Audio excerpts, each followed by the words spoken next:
എല്ലാവർക്കും നമസ്കാരം. ഞാൻ ഇന്നിവിടെ സംസാരിക്കാൻ പോകുന്നത് സമൂഹത്തിൽ വർദ്ധിച്ചു വരുന്ന ഒറ്റപ്പെടൽ എന്നതിനെക്കുറിച്ചാണ്. നമ്മൾ ഇപ്പോഴത്തെ കാലത്ത് ചിന്തിക്കേണ്ട വളരെ പ്രധാനപ്പെട്ട ഒരു വിഷയം തന്നെയാണിത്.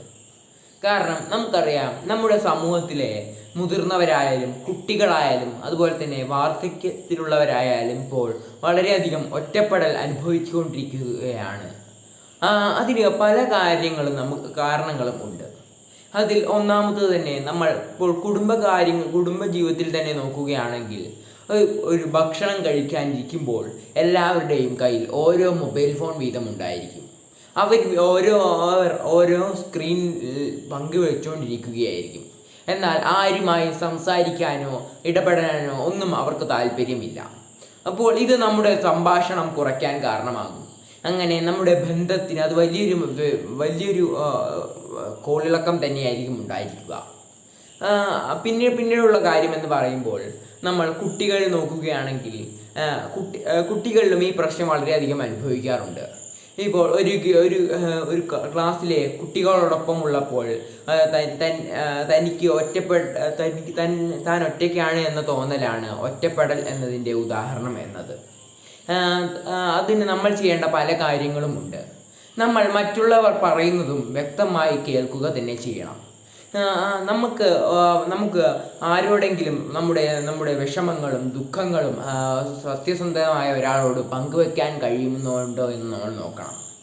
ഇപ്പോൾ നമുക്കറിയാം, നമ്മുടെ സോഷ്യൽ മീഡിയയുടെ വളർച്ചയിലൂടെ നമുക്ക് കാണാൻ കഴിയും, കുട്ടികൾക്ക് നിരവധി കൂട്ടുകാർ, അതുപോലെ തന്നെ സോഷ്യൽ മീഡിയ പല ആപ്പുകൾ, നിരവധി ഫോളോവേഴ്സ് ഇങ്ങനെയൊക്കെ ഉണ്ടായിട്ടും തൻ്റെ വിഷമങ്ങൾ ഒരു സത്യസന്ധനോട് തനിക്ക് തുറന്നു പറയാൻ കഴിയുന്നുണ്ടോ എന്ന് നമ്മൾ നോക്കേണ്ടത് അത്യാവശ്യം തന്നെയാണ്.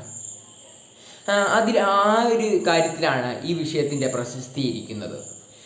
അതുപോലെ തന്നെ ഇപ്പോൾ കുടുംബജീവിതത്തിലാണെങ്കിലും എന്തെങ്കിലും പ്രശ്നമുണ്ടായാൽ അത് ഒരാളുമായി പങ്കുവയ്ക്കാൻ സമയം ലഭിക്കുന്നില്ല എന്നാണ് പ്രധാന കാര്യമെന്ന് പറയുന്നത്. കാരണം ഇപ്പോഴത്തെ തിരക്ക് പിടിച്ച ജീവിതത്തിൽ ഒരാൾക്കും കുടുംബ കാര്യങ്ങളിൽ ഏർപ്പെടാനോ, അതുപോലെ തന്നെ ഭക്ഷണം കഴിക്കുമ്പോൾ പോലും ഡിജിറ്റൽ ലോകത്തിലോട്ടാണ് നമ്മുടെ ഇപ്പോഴത്തെ സമൂഹം പോയിക്കൊണ്ടിരിക്കുന്നത്. അപ്പോൾ അത് വളരെയധികം മോശമായൊരു കാര്യം തന്നെയാണ്. നമ്മൾ ഭക്ഷണം കഴിക്കുമ്പോൾ എന്താണ് ചെയ്യേണ്ടത്? നമ്മൾ മറ്റുള്ള എല്ലാവരുമായി ഇരുന്ന്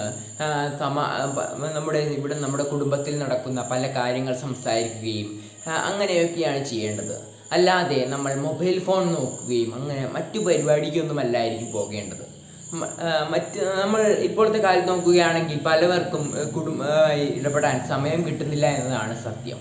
എന്നാൽ ഭക്ഷണം കഴിക്കുമ്പോഴെങ്കിലും നമുക്കത് കൃത്യമായി ചെയ്യുകയാണെങ്കിൽ നമ്മുടെ ബന്ധങ്ങൾ കൂടുതൽ ശക്തമാവുകയുള്ളൂ.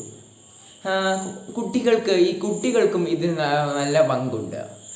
കാരണം ഒരു കുട്ടി ഇപ്പോൾ ഒരിടത്ത് ഒറ്റയ്ക്ക് വിഷമിച്ചിരിക്കുകയാണെങ്കിൽ ആ കുട്ടിയോട് എന്താണ് വിഷമിച്ചിരിക്കുന്നത്, എന്തെങ്കിലും ഉണ്ടെങ്കിൽ എന്നോട് തുറന്നു പറയൂ എന്ന് വളരെയധികം വിനയത്തോടെയും സന്തോഷത്തോടെയും ചോദിക്കണം.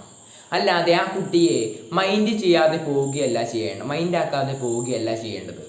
അവൻ്റെ വിഷമങ്ങൾ തൻ്റെ വിഷമമാണെന്ന് തിരിച്ചറിഞ്ഞ് അവനോട് നല്ല രീതിയിൽ ഇടപെടുകയാണ് ചെയ്യേണ്ടത്. അതുപോലെ തന്നെ കുടുംബങ്ങളിലായാലും നമുക്ക് കുട്ടികൾക്ക് മുത്തശ്ശിയോടും അച്ഛനമ്മമാരോടുമൊക്കെ നല്ല രീതിയിൽ ഇടപെടുകയും അങ്ങനെ അവരോടൊപ്പം സന്തോഷിക്കുകയും മുത്തശ്ശിയുടെ കഥകളുമൊക്കെ കേൾക്കാനും കേൾക്കാനുമൊക്കെ നമ്മൾ മുതിരുക തന്നെ ചെയ്യണം. കാരണം അവർക്ക് ഇപ്പോഴത്തെ കാലത്തെ സോഷ്യൽ മീഡിയയോ മൊബൈൽ ഫോണിനെ കുറിച്ചും അധികം അറിവില്ല. അവർക്ക് നമ്മൾ മാത്രമേ സംസാരിക്കാനുമുള്ളൂ. നമ്മൾ അവരോട് അങ്ങനെ സംസാരിച്ചില്ല എങ്കിൽ അവർ വളരെയധികം ഒറ്റപ്പെടലിലൂടെ ആയിരിക്കും മുമ്പോട്ട് പോവുക. നമ്മൾ ആ വാർദ്ധക്യത്തിലുള്ളവരോടായിരിക്കണം നമ്മൾ കൂടുതൽ സമയം ചെലവഴിക്കേണ്ടത്.